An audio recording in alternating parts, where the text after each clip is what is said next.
وہ مودودیت کوئی فرقہ کوئی نہیں. مولانا مودودی صاحب رحمۃ اللہ علیہ نیک آدمی تھے، اچھے عالم تھے، کوئی الگ فرقہ نہیں بنایا، کوئی الگ اپنے انہوں نے کوئی فقہ نہیں لکھی، کوئی الگ اپنا اجتہاد نہیں کیا.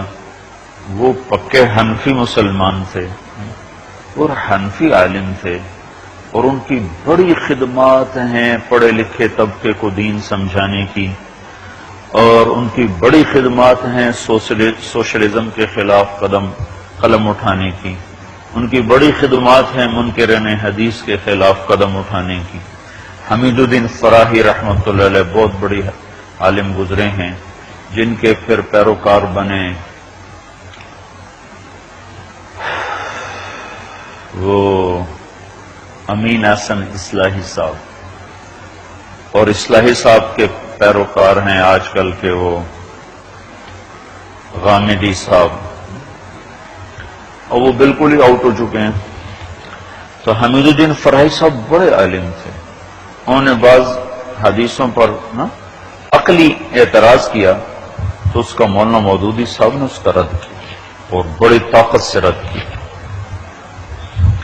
پھر حضرت تھانوی کے مواعظ پڑھو، حضرت تھانوی کے مواعظ پڑھو، عام آدمی میں کے لیے استفادے کی کوئی اس میں شکل نہیں. وہ اتنی پیچیدہ اور علمی زبان ہے کہ لگتا یہ تھا کہ حضرت تھانوی کے سامنے اکثر علماء ہوتے تھے یا عوام بھی ایسے تھے جن کا علمی ذوق شعور بیدار تھا، اور ہوگا کہ وہ یو پی کے لوگ تھے. ہمارے تو لوگ اردو نہیں سمجھتے تو اصطلاحات کیا سمجھیں.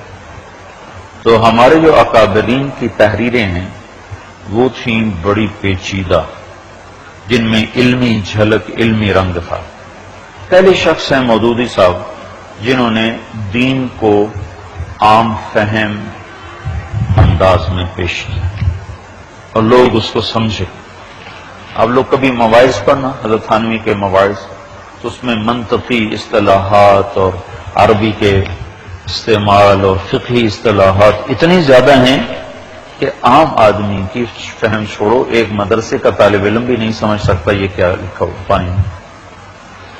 تو مودودی صاحب کی ایک بہت بڑی خدمت ہے کہ انہوں نے سوشلزم کا تعاقب کیا بڑے خوبصورت انداز میں.